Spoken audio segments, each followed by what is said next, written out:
এটা হচ্ছে আমাদের যে পুরাতন খামার যেটা ওটা।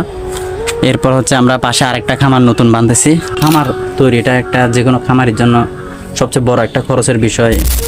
আসসালামু আলাইকুম রহমতুল্লাহ। আজকে সকাল থেকে অনেকগুলো কাজ করছি।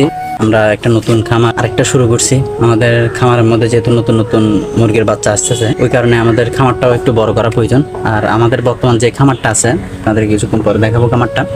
ওই খামারটায় জায়গা সংকুলন না হওয়ার কারণে আমাদের বাইরে নতুন খামার করতে হচ্ছে। তো আমরা একটা খামারের কাজ আজকে এখানে এই খামারটা শুরু করছিলাম। এখানে অনেকগুলো হচ্ছে লাকড়ি ছিল, লাকড়িগুলো আমরা পরিষ্কার করে এরপরে আমরা এখানের মধ্যে জিনিসটা পরিষ্কার করে আমরা এটা খামারের জন্য প্রস্তুত করছি। এখানের মধ্যে আমরা চারপাশে রাউন্ড দিব, রাউন্ড দিয়ে এক লাইন ইট তুলবো। জাস্ট এক লাইন ইট তোলার পরে এতটুকুতে পাশে জাল হবে এবং এখানের মধ্যে আমরা প্রায় 20-30টা মুরগি পালন করব, এখানে ব্রুডিং করব, যেহেতু এখানে জায়গা সংকুলন হচ্ছে না। তো এটা আজকে পরিষ্কার করছি। এটা হচ্ছে আমাদের যে পুরাতন খামার যেটা ওটা। এরপর হচ্ছে আমরা পাশে আরেকটা খামার নতুন বাঁধতেছি।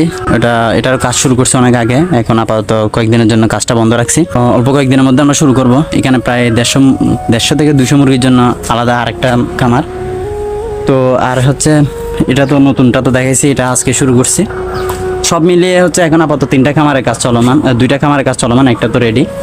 তো ওভারঅল আর বিস্তারিত সব কিছু আপডেট আমরা আস্তে আস্তে জানাবো। তো এখানে যে কত খরচ গেছে, আমাদের কোন কোন জিনিসগুলো লাগতেছে বা কী কী লাগছে, সব কিছু আমরা বিস্তারিত একটা ভিডিওর মধ্যে নিয়ে আসবো। আপাতত হচ্ছে মানে জাস্ট আমরা যে কাজ শুরু করছি জানালাম আর কি। তো আপনাদের যদি কোনো বিষয়ে জানার থাকে তাহলে আপনারা জানাতে পারবেন। আর হচ্ছে খামার তৈরি এটা একটা যে কোনো খামারের জন্য সবচেয়ে বড় একটা খরচের বিষয় খামার তৈরি, এবং হচ্ছে একটা টেনশনের বা চিন্তারও বিষয়, কারণ অনেক বড় একটা বাজেট হচ্ছে এখানে চলে যায়। তো বিস্তারিত ভিডিও আমরা এটা যখন কাজ শুরু করবো পিছনের এই খামারটা, এবং হচ্ছে আমরা এটারও কয়েকদিনের মধ্যে কাজ শুরু করে দিব। সব কিছু বিস্তারিত খরচ সহ আমরা একটা ভিডিওতে নিয়ে আসবো ইনশাল্লাহ। তো দেখা হবে পরবর্তী কোনো ভিডিওতে। আমাদের জন্য দোয়া করবেন। আর যদি কোনো পরামর্শ, কোনো বুদ্ধি পরামর্শ যদি থাকে, কমেন্ট বক্স তো আপনাদের জন্য মুক্ত আছে। তো দেখা হবে ইনশাল্লাহ পরবর্তী কোনো ভিডিওতে। আসসালামু আলাইকুম রহমতুল্লাহ।